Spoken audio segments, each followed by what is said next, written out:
तो आज का जो हमारा टॉपिक है वो है बॉयंट फोर्स। बॉयंट फोर्स को कंप्लीट करने के बाद इसमें आर्किमिडीज प्रिंसिपल पढ़ना है और उसको स्टडी करने के बाद फिर हम बर्नौलीज थ्योरम पे आएंगे। लेकिन बर्नौलीज थ्योरम सबसे पहले हमें 2-3 टॉपिक्स क्लियर करने रहेंगे, उसके बाद हम वहाँ पहुँचेंगे, क्योंकि नहीं तो फिर बर्नौलीज थ्योरम रट्टा ही मारना, आपको याद करनी है फिर तो उसे समझनी है। तो समझने के लिए पहले टॉपिक तो क्लियर करने पड़ेंगे हमें, जो टॉपिक है। अब देखो बॉयंट फोर्स क्या होता है। ये हमारे पास ये फ्लूइड है, मान लीजिए वाटर है ये, और इस वाटर में हमने किसी एक सॉलिड को या किसी भी बॉडी को हमने ऊपर से इमर्ज कर दिया है, ऊपर से डाल दिया है। इमर्ज कर बोल दीजिए या डिप बोल दीजिए। जैसे हमने इस बॉडी को ऊपर से इसमें डाला तो होता क्या है, होता यह है कि ये फ्लूइड इस बॉडी पर अपवर्ड डायरेक्शन में एक फोर्स एक्सर्ट कर देता है, और वो फोर्स इस बॉडी को बाहर निकालना चाहता है, उछालना चाहता है, उछालने वाला फोर्स है। जैसे आपने इसमें बैलून डाल दिया ये, तो जैसे आप बैलून डालोगे तो बैलून की यहाँ पे इन वॉल पर क्या एग्जर्ट हो जाएगा, एक फोर्स एग्जर्ट हो जाएगा। और ये फोर्स क्या करेगा, ये फोर्स इस बैलून को बाहर निकालने की कोशिश करेगा, है ना। तो बॉयंट, और बॉयंट मतलब उछालने वाला फोर्स। जैसे आप वाटर में गिरे तो आपकी बॉडी पर फोर्स एग्जर्ट होगा, वो बाहर निकालने की कोशिश करेगा आपको, लेकिन नहीं निकल पाओगे क्योंकि आपका वेट ज़्यादा हो जाएगा। लेकिन अगर बैलून का केस लेंगे तो बैलून को तो वो बाहर निकाल ही देगा, उछाल देगा, ऊपर से उछालो ऊपर उछल जाएगा। तो इस फोर्स को आप कहते हो बॉयंट फोर्स। डेफिनेशन में देखो मैंने बिल्कुल ये लिखा, when a solid is dip in a fluid then a force applied on it to eject it. उसको बाहर निकालने के लिए फोर्स जो एक्सर्ट होता है उसी को क्या कहते हैं, बॉयंट फोर्स कहते हैं। तो इसको हमें पता होना चाहिए। अब उसके बाद फिर इसमें आर्किमिडीज प्रिंसिपल आ जाता है। आर्किमिडीज प्रिंसिपल क्या कहता है उसको समझिए। आर्किमिडीज प्रिंसिपल क्या कहता है, आर्किमिडीज प्रिंसिपल ने ये बताया था, मान लीजिए आपके पास ये एक टब है और इस टब में पानी भर रखा है आपने, ठीक है, ये पानी भर रखा है, और आपने यहाँ पर एक सॉलिड लिया और उस सॉलिड को आपने स्प्रिंग बैलेंस जो मशीन होती है जो कि बताती है कि इस सॉलिड में कितना वेट होगा, उस पर आपने लगा दिया, इसे यहाँ पे लटका दिया इसे।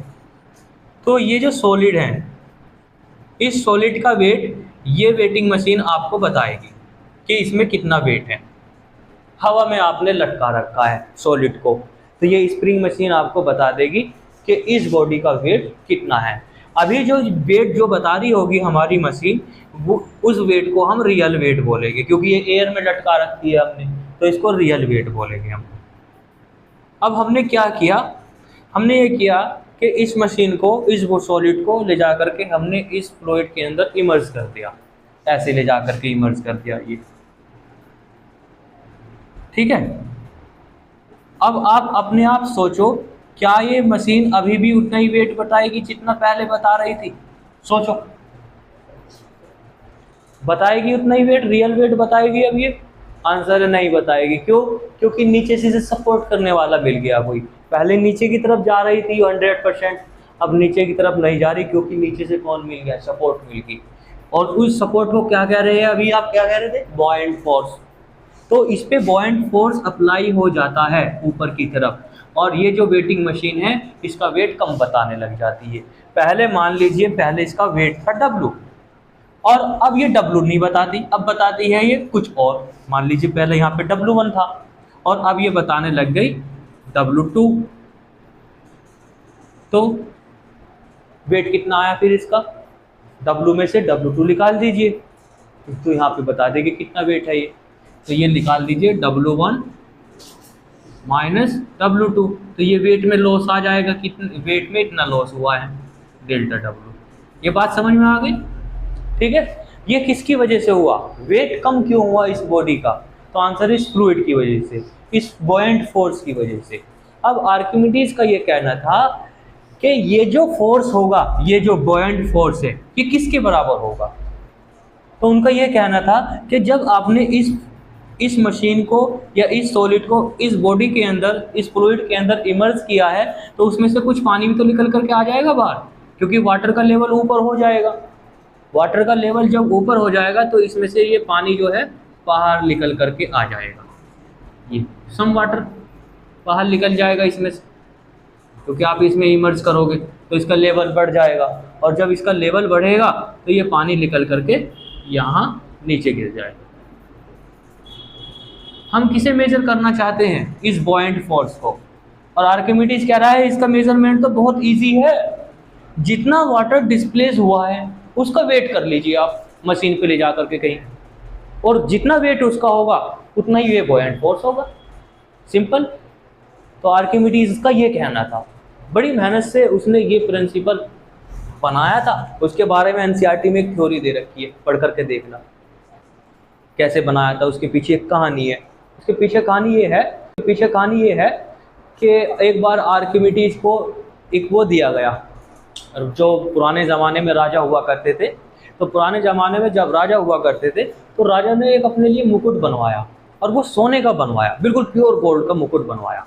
अब राजा को यकीन नहीं था कि ये वाकई में प्योर है, हो सकता है कि इसमें मिलावट हुई हो।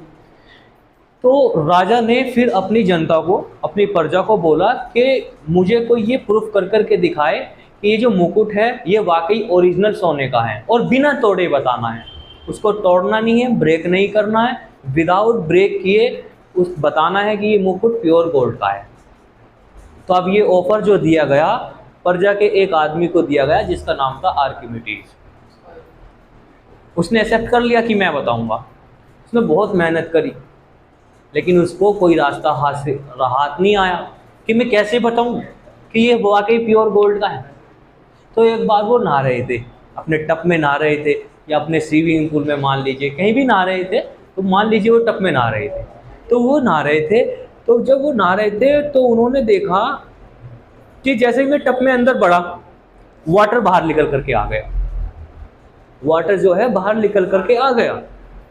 और जब वाटर बाहर निकल करके आ गया तो उन्होंने इस पे गौर किया कि ये वाटर कितना निकला होगा, कैसे निकला होगा। तो उन्होंने ये पाया कि वाटर कितना हटा, जितनी मेरी खुद की डेंसिटी होगी, जितना मेरा खुद का मास होगा, उसके अकॉर्डिंग ये वाटर हटा। मतलब कहने का मतलब ये है कि वहाँ से उनको रास्ता मिल गया, टब में नहाने से या टब में बैठने से जो वाटर बाहर निकल करके आया, वहाँ से उन्हें रास्ता मिल गया कि अब बताया जा सकता है कि वो वाकई सोने का है या नहीं है, प्योर गोल्ड है या नहीं है। और जैसे उनको इस बात का पता चला तो उस टब में से बाहर निकले और कहने लगे मुझे मिल गया, मुझे मिल गया, मुझे मिल गया, मुझे मिल गया, मैंने पा लिया। क्या? उस बात का आंसर कि वो वाकई में सोने का है या नहीं है। और अब इस आंसर को ढूंढने में वो इतने बिजी हो गए थे, इतने खुश हुए थे कि उनको पता भी नहीं था कि मेरी बॉडी पे कपड़े हैं या नहीं है, और बस मुझे मिल गया, भागते फिर रहे ऐसे। तो उसे पढ़ करके देखना। तो उनका क्या कहना था आर्किमिडीज का कि जब किसी बॉडी को एक फ्लूइड के अंदर डिप किया जाएगा तो उस पर एक बॉयंट फोर्स लगेगा, और ये बॉयंट फोर्स इक्वल होगा डिस्प्लेस्ड वाटर की, जो भी वाटर बाहर निकल करके आया होगा। लिखना है, क्या लिखना है? देखो, actual weight means real weight. Real weight किसके इक्वल होगा? Real weight. हम यहां से एक इक्वेशन तैयार कर रहे हैं, real weight will be equal to sum of these two forces. Number 1, weight of the liquid, weight of the solid which is directed downward, and buoyant force which is upward, जो upward है। तो एक force तो इसमें यहाँ पर solid में एक फोर्स तो लग रहा है ऊपर की डायरेक्शन में, और एक फोर्स लग रहा है नीचे की डायरेक्शन में। जो नीचे की डायरेक्शन में लग रहा है उस फोर्स को क्या कह रहे हैं हम? वेट। किसका वेट है वो? सॉलिड का। और कैसा वेट है? अपेरेंट वेट है। तो यहाँ पे लिखेंगे हम अपेरेंट वेट। और ऊपर की तरफ कौन है? ऊपर की तरफ है बॉयंट फोर्स। तो दोनों का सम किसके इक्वल आएगा? ये रियल वेट के इक्वल होगा। तो यहाँ से हम इक्वेशन तैयार कर लेंगे, real weight equal to buoyant force और प्लस अपेरेंट वेट। तो यहाँ से अपेरेंट वेट की वैल्यू निकालेंगे हम। यहाँ से अपेरेंट वेट की वैल्यू निकलेगी, अपेरेंट वेट किसके इक्वल आएगा भाई बताना? ये आएगा रियल वेट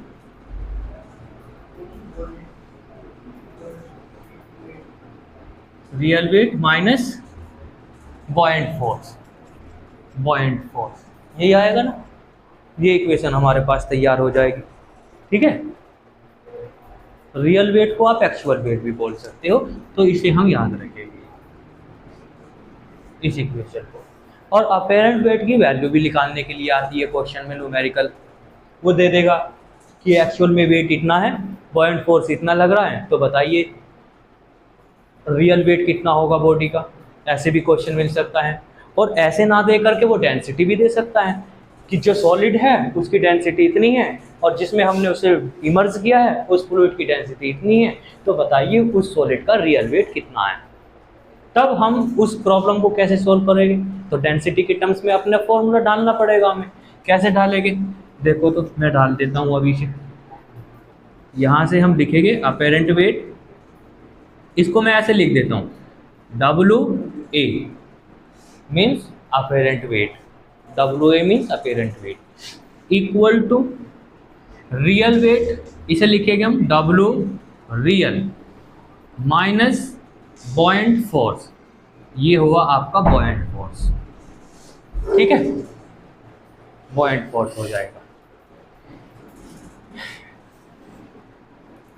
अब वेट को कैसे लिखते हैं आप, पढ़ करके आए, मास मल्टीप्लाई बाय ग्रेविटी।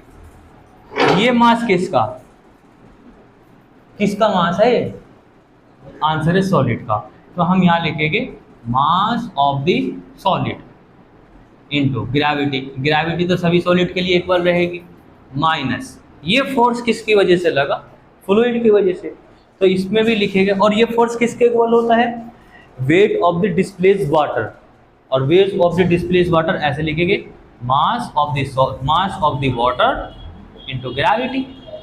ठीक है, तो ये buoyant force weight of the displaced equal होता ना, तो इसको मैंने लिख दिया ऐसे। क्लियर है यहाँ तक।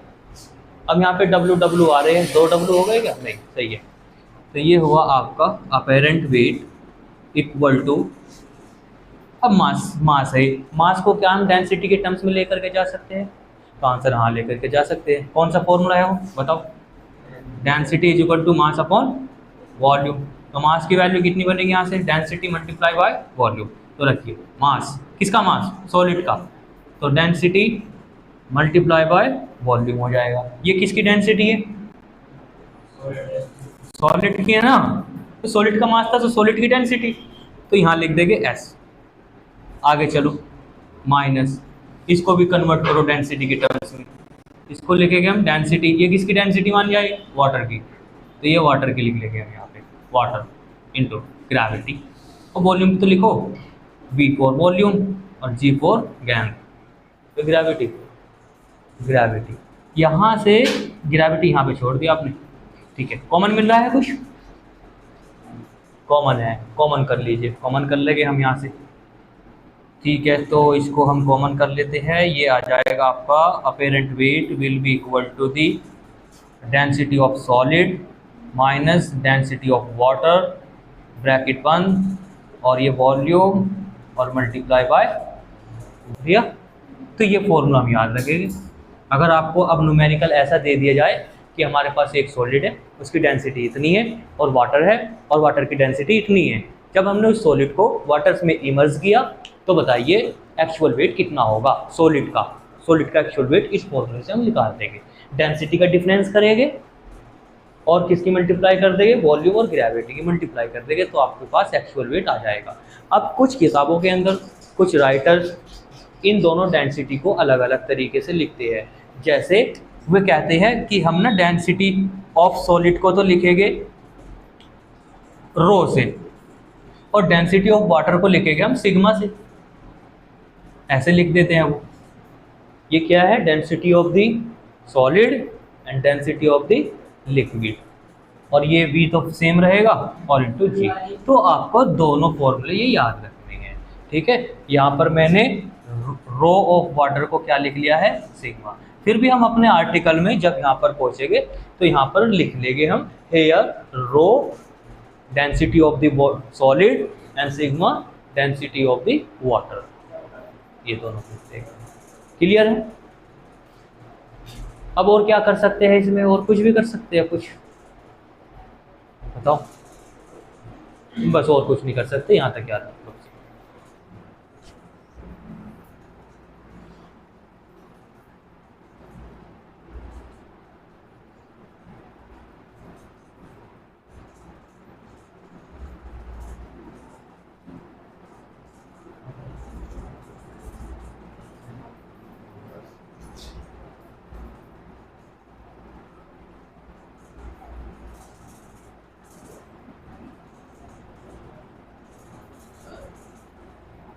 Principle of flotation, principle of flotation ये है, तीन प्रिंसिपल है इसके, तीनों का हमें ध्यान रखना है।